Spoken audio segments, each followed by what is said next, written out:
మీరేసిన SIT ఉందో CBI ఉందో సుప్రీంకోర్టుకి అది ఇచ్చారో ఛార్జ్ షీట్లో కూడా ఇందులో కలిసిందని చెప్పకుండా అందులో జగన్మోహన్ రెడ్డి గారు కానీ సుబ్బారెడ్డి గారు కానీ మరి మన భూమన కరుణాకర్ రెడ్డి గారి పేర్లు లేకుండా కూడా ఇవ్వటం, ఆ లడ్డూ వచ్చిన విషయంలో ఆ లడ్డూ పవిత్రతని మరి ఇంతకుముందు భంగం కల్పించారు, అందులో కొవ్వులు కలిసినాయి ఆ కలిసినాయి అని చెప్పి మీరు చేసింది అందులో ఏమీ కలవలేదనే దాని మీద వైఎస్ఆర్ పార్టీ పిలుపు మేర వెంకటేశ్వర స్వామి గుళ్ళల్లో ప్రతి ఒక్కళ్ళు కూడా వెళ్ళి అక్కడ ఆ స్వామిని వాళ్ళకి మంచి బుద్ధి ప్రసాదించండి, ఇలాంటి బురదేసే వాళ్ళని క్షమించండి అని చెప్పి కోరటానికి రాష్ట్ర వ్యాప్తంగా వెళ్ళే సందర్భంలో మరి అంబాటి రాంబాబు గారు ఆ ముందే మీరు ఫ్లెక్సీ పెట్టారు, లడ్డు మాట్లాడుతున్నట్టు కన్నీరు కారుస్తున్నట్టు, అందులో జగన్మోహన్ రెడ్డి గారు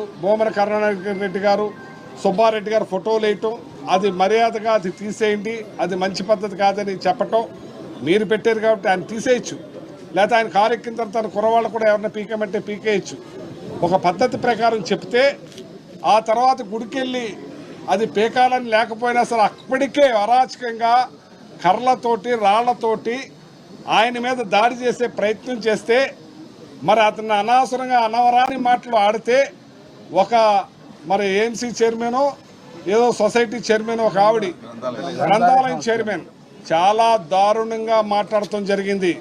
ఒక ఆడ గొంతుకు మాట్లాడవలసిన పలుకులు కాదవి, అలాంటి మాట్లాడినా ఒకటి చేయి నరికేస్తానన్నా మరి లా లా లా లా రకరకాల మాట్లాడినా ఎవరైనా ఉప్పు కారం తినేవాళ్ళు మాట్లాడారు. కానీ నేను విన్న దాన్ని బట్టి ప్రకారం వాళ్ళు ఎవరైతే అన్నారో వాళ్ళని తిట్టడం జరిగింది.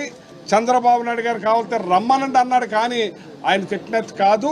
కానీ ఆయన వచ్చి నేను ఒక ఆవేశంలో నన్ను అందరూ రెచ్చగొట్టారు కాబట్టి, నన్ను అందరూ తిట్టారు కాబట్టి నేను వాళ్ళు మాట్లాడారు. ఒకవేళ ఈ రకంగా ఆయన మాట్లాడుంటే నేను విడ్రా అవుతున్నానని చెప్పిన తర్వాత కూడా అసలు పోలీస్ వ్యవస్థ రాష్ట్రంలో ఎక్కడా లేదు, ఒక లా అండ్ ఆర్డర్ అన్నది లేదు, ఒక అరాచకంగా తయారయ్యి ఇక్కడ ఇంటి మీద 4:30కు మొదలెట్టి ఆ ఇంటి మీద దాడి చేసే కార్యక్రమం ఆయన క్షమాపణ కోరినా నాది ఏదన్నా తప్పుంటే వెనక్కి తీసుకుంటానన్నా ఆ ఇంటి మీదకి ప్లాన్ ప్రకారం ఎక్కడికక్కడ రాళ్ళు కర్రలు అన్నీ కూడా సమకూర్చుకొని మరి ఇలాంటి కార్యక్రమాలు చేస్తే ఏమనాలని నేను అడుగుతున్నాను. ఇప్పుడు అదే లడ్డూ గురించి ఇవాళ మీరు యూటర్న్ తీసుకుని ఆ లడ్డూ మీద అలా మాట్లాడటం తప్పు, మాట్లాడకూడదు, స్వామిని నీతి కౌరులు మళ్ళీ మాట్లాడుతూ ఉన్నారు మీరే. అంటే ఏమన్నా మాట ఇదని అన్నా నేను. మేము అదే కదా కోరింది, అలాంటి అరాచకం పనులు చేయకుండానే కదా, అలాంటి లడ్డూ మీద అలాంటి ఫ్లెక్స్లు పెట్టొద్దనే కదా మీరు చేసింది మీరే, మీరు ఇలా దాడి చేసింది మీరే. మళ్ళీ తిరిగి స్వామికి మీకు అన్ని చుట్టుకుపోయేటప్పటికీ, మీ ఇండస్ట్రీల చుట్టూ తిట్టుకుపోయేటప్పటికీ, మీ పాలు చుట్టూ తిరిగిపోయేటప్పటికీ, మీ పాలు ఉతంతాలు ఎక్కడెక్కడ ఏ రాష్ట్రంలో ఉన్నాయని తెలిసేటప్పటికీ మళ్ళీ యూటర్న్ తీసుకుని మీరు ఇవాళ నీతి కవర్లు చెప్తున్నారంటే, భగవంతుడి మీద ప్రేమ కొత్తగా ఒలకపోస్తున్నారంటే ఎంత విడ్డూరంగా ఉందో. చేసిన పనులన్నీ చేసేశారు, చేసిన దాడులన్నీ చేసేశారు. ఇక్కడ దాడి చేశారు, ఏదైతే ఈ పూజలో భాగంగా మీరు చేసిన తప్పని చెప్పిన జోగి రమేష్ ఇంటి మీద కూడా ఒక ప్రణాళికాబద్ధంగా ఒక తోటకి చేర్చి పోలీసులే దగ్గరుండి మరి అక్కడ కూడా అరాచకం చేసే కార్యక్రమం చేశారు. పెట్రో బాంబులు యాసిడ్తో కలిపి నేను ఎప్పుడు చూడలేదు, ఇది ఎప్పుడు ఎరగలేదు, ఇది ఎప్పుడో మన తెలంగాణ జయాంధ్ర మూమెంట్లో జరిగినాయి అనేవాళ్ళు. అటువంటిది ఇలాంటివి చేశారంటే మీరు ఏ రకమైన పరిపాలన చేస్తున్నారు, ఏ రకంగా దీన్ని తీసుకెళ్లాలనుకుంటున్నారు? ఈ రాష్ట్ర ప్రజలు మీకు ఏమని ఇచ్చారు? మీకు ఈవీఎంలు ఇచ్చారో ప్రజలు ఇచ్చారు. మీరు చేసి ఇది ప్రజాస్వామ్య దేశం, ప్రజలకు అనుగుణంగా మీరు చేయాలి. ఇది మీరు రాచరికం కాదు. మీరు ఆర్డర్ ఇస్తే ఆర్డరు, మేము ఎంతకైనా అమ్మేస్తాం, రూపాయి పావలాకి ఇస్తాం, ఊరికినే ఇస్తామంటే ఇది ప్రజాస్వామ్య దేశం. ఈ ప్రజాస్వామ్య దేశంలో ప్రజలకు అనుగుణంగా మరి లా అండ్ ఆర్డర్ను కాపాడుకుంటూ, ప్రజలను కాపాడుకుంటూ మరి ఈవేళ ప్రతిపక్షం మాట్లాడతారు. మీరు మాట్లాడలేదు అబద్ధాలు. 3,32,00,000 అప్పు చేస్తే జగన్మోహన్ రెడ్డి గారు 14 లక్షల కోట్లన్న ఈ చంద్రబాబు నాయుడు గారు అబద్ధం కాదా? అది మీరు ఎన్ని రకాల బురద చిమ్మారు, ఎన్ని రకాల అల్లరి చేశారు. ల్యాండ్ టైటిలింగ్ యాక్ట్ని మీ ఇష్టానుసారంగా జగన్మోహన్ రెడ్డి గారి మీద రుద్దేసి మళ్ళీ అదే కొనసాగిస్తున్నారే. ఇవాళ మీరు ఎన్ని అబద్ధాలు చెప్పారు. ఇవాళ పీపీపీలో పెట్టేశానన్నారు 18 ఏళ్ల అమ్మాయికి 1500 రూపాయలు. ఇది అబద్ధాలు కాదా? మీరు 3000 రూపాయలు లేకపోతే 20 లక్షల ఉద్యోగాలు ఇస్తున్నారు. ఇది అబద్ధాలు కాదా? దానికి మరి ఏంటి? దానికి మీ సమాధానం ఏంటి అని అడుగుతున్నాను నేను. మీరు చేసే అన్ని అబద్ధాలు, మీరు చేసే అన్ని అరాచకాలు, మీరు చేసే అన్ని లా అండ్ ఆర్డర్ లేకుండా చేస్తున్నారు. మీరు గెలిచిన కాడి నుంచి రెడ్ బుక్ సిద్ధాంతం తీసుకొచ్చి ఎంత అరాచకం సృష్టిస్తున్నారు మీరు. రేపొద్దున ఇదేనా మీరు చేసేది? రేపొద్దున ఇది నేర్పుతారన్నారు కొత్తగా మీరు. ఇది ప్రజాస్వామ్య దేశం కాదు, మీరు రాచరికంలా చేస్తున్నారు. కానీ ఇది ప్రజాస్వామ్య దేశం. మరి రేపొద్దున మీరు గెలవస్తారు, రేపొద్దున మేము గెలుస్తాం. ఇలాగే పోవటమా? మీకు ప్రజలు ఇచ్చిన మ్యాండేట్ ప్రకారంగా మీరు మంచి పరిపాలన అందించాలి, మంచి పేరు తెచ్చుకునేలాగా మళ్ళీ మీరు వస్తానికి ట్రై చేయాలి. కానీ ఇలాగా ఏదైతే ప్రతిపక్షాల గొంతులు నొక్కాలి, ప్రతిపక్షాలను అంతం చేయాలి, ప్రతిపక్షాలు ఎళ్ళని దాడి చేయాలి, ప్రతిపక్షాలు లేకుండా చేయాలంటే ఇది ఎవరి తరం కాదు. ఇది ఉప్పెనలాగా ఉప్పొంగి నాడు మొత్తం ఎవరు ఉండరు, కొట్టుకుపోతారు. ఇవాళ దిగిసేమ ఉప్పెనలు చూసాం, మరి అమెరికాలో ఉప్పెనలు చూసాం, మరి ఎన్నో రకాలు చూసాం. అలాంటి అన్నీ కూడా ఉద్రవించకుండా ప్రశాంతమైన వాతావరణంలో పరిపాలన సాగించాలి. మీకు ఇచ్చిన దాన్ని మంచితనంగా చేయాలి. మీ మంచితనంతో ప్రజలు చురుగొనాలి. కానీ ప్రజలను భయభ్రాంతులు చేసి మీరు ఏదో సాధిస్తామనుకుంటే చూస్తూ ఊరుకోరని చెప్పి తెలియజేస్తున్నాను. ఇవాళ రాంబాబు గారు ఎప్పుడూ కూడా ఆయన పరిధి దాటి మాట్లాడిన మనిషి. వ్యంగ్యంగా మాట్లాడచ్చు, కానీ తప్పు మాట్లాడటం, కుటుంబ సభ్యులను మాట్లాడు, ఏ ఆడవాళ్ళ గురించి ఇంకో రకంగా మాట్లాడరు. ఏదైనా మా అసెంబ్లీలో చూసాం, నా వెనకాలే ఆయన బెంచ్లోనే ఉన్నారు ఆయన. కానీ ఆయన ఎప్పుడైనా లేచి మధ్యర్థం చేశారు, కానీ మరి ఇంకో రకమైన బురదేసే కార్యక్రమం చేయలేదు ఆయన.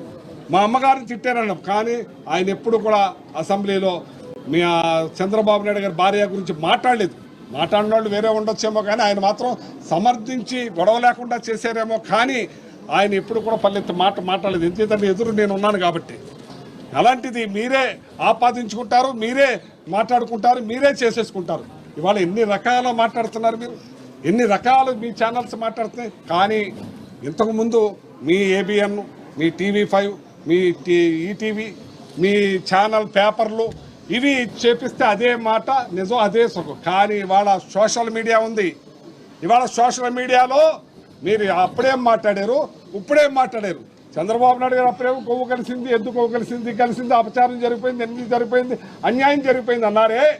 ఇప్పుడు మళ్ళీ ఆయన యూటర్న్ తీసుకుని ఇది అపచారం, దేవుడి మీద ఇలాంటివి మాట్లాడకూడదు, మనం దేవుడు అంటే నాకు భక్తి, నా కులదైవం వెంకటేశ్వర స్వామి అన్నాం. ఆ రెండూ పెడుతున్నారు ఇక్కడ. అంచేత మీరు ఇవాళ వాస్తవాల్లో భూమి మీద ఉండి చక్కని మాటలు మాట్లాడాలి. కానీ మీరు ఇష్టానుసారంగా మాడితే అప్పుడు మాట్లాడింది ఇప్పుడు మాట్లాడితే పక్కన పెడితే ప్రజల్లో మీరు చులకనైపోతున్నారని చెప్పి తెలియజేస్తూ ఇలాంటి అరాచకాలు మాని ప్రజా పరిపాలన నడిపించే విధంగా నడవాలని చెప్పి తెలియజేస్తున్నాను.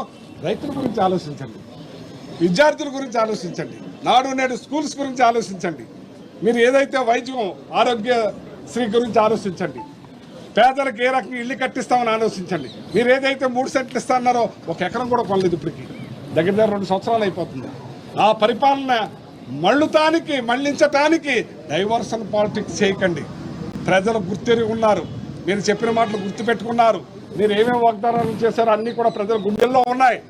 అంచేత ఈ రకంగా అరాచకాలు సృష్టించాలంటే ఇది ఆంధ్రప్రదేశ్కి తగిన ఇది కాదు.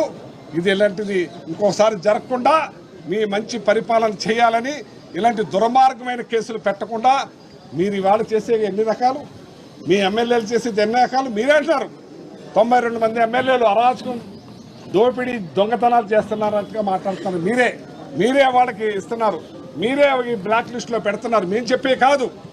కానీ అలాంటి వాళ్ళు రేపొద్దున ఏం చేయాలి, రేపొద్దున ఏం చేస్తారు? జగన్మోహన్ రెడ్డి గారి టైంలో ఏ ఎమ్మెల్యే కూడా ఎక్కడా కూడా దోపిడీ జరగనివ్వలేదు. ఆయన ప్రతి ఒక్కటి కూడా ప్రజలకు అందించే విధంగా చేశారు. మీరు బురద వేయాలని చూస్తున్నారు, బురద వేస్తున్నారు మీరు. కానీ ఇవాళ బురద వేయకుండా మీ నాయకులు, మీ ఎమ్మెల్యేలు ఎంత ఇదిగా దొరుకుతారో, రేపు మీ పరిపాలన ఎంత ఇదిగా దొరుకుతారో అది గమనించి ఇవాళ మంచి పరిపాలన అందించడానికి ఇప్పుడైనా సరే ట్రై చేయండి. అనైతిక కార్యక్రమాలకు పాల్పడుతున్నారు బిల్ గేట్స్ అనే ఆరోపణలు వస్తున్నాయి. ఏదమ్మా బిల్ గేట్స్ మీద అనైతిక కార్యకలాపాలకు పాల్పడుతున్నారని ఆరోపణలు వస్తున్నాయి. ఈ నేపథ్యంలో రాష్ట్ర ప్రభుత్వానికి రెడ్ కార్పొరేట్ చేసి స్వాగతం పలుకుతుంది. బిల్ గేట్స్ అన్న అతను ఎప్పుడో అయిపోయాడు. ఆయన ఎన్నో రకాల కులాసాల అలాసాల్లో తేల్తా ఉన్న వ్యక్తిని తీసుకొచ్చి షో పట్టప్ చేయటానికి చూస్తున్నారు. ఇవన్నీ కూడా ప్రతి ఒక్కరికి తెలుసు. ఇవాళ అమెరికా, రష్యా, జపాన్ అందరూ కూడా తిరుగుతున్న వాళ్ళే ఆంధ్రప్రదేశ్లో. అంచేత వాటిని ఏమీ పట్టించుకోరు. అతను డైవర్షన్ పాలిటిక్స్ చేయడానికి చూస్తే ఇదెవరు ఇవాళ ఏ రకంగా నడుస్తున్నాయో, ఏ రకంగా ఇదవుతున్నాయో అన్నీ కూడా వాస్తవాలు ఇమీడియట్లీ ప్రజల ముందుకు వస్తున్నాయి. 70 ఏళ్ల రాంబాబు గారిని సెల్లో పెట్టి అర్ధరాత్రి శారీరకంగా హింసిస్తాను ఎలా చూస్తారు? అదే నేను అంతే బాధతోటి ఉప్పొంగి నా నియోజకవర్గం నుంచి కాపు సోదరులు అందరూ కూడా ఆయన ఈ రకంగా హింసిస్తారా, ఆ రకంగా బాధ పెడతారా, ఆ కాళ్ళు ఎడదీసి ఆయన్ని ఇబ్బంది పెడతారా ఆ వయసులో, అటువంటి కార్యక్రమాన్ని ఏం చేశాడని, ఏం తప్పు చేశాడని ఇవాళ ఇల్లు తగలబెట్టారు, బాంబులు వేశారు, కిరసన బాంబులు వేశారు, పెట్రోల్ బాంబులు వేశారు, ఇల్లుని పగలగొట్టి ఇంటి మీదకి దాడి చేసిన వాళ్ళకి స్టేషన్ బేజీ ఇవ్వటం ఏంటి?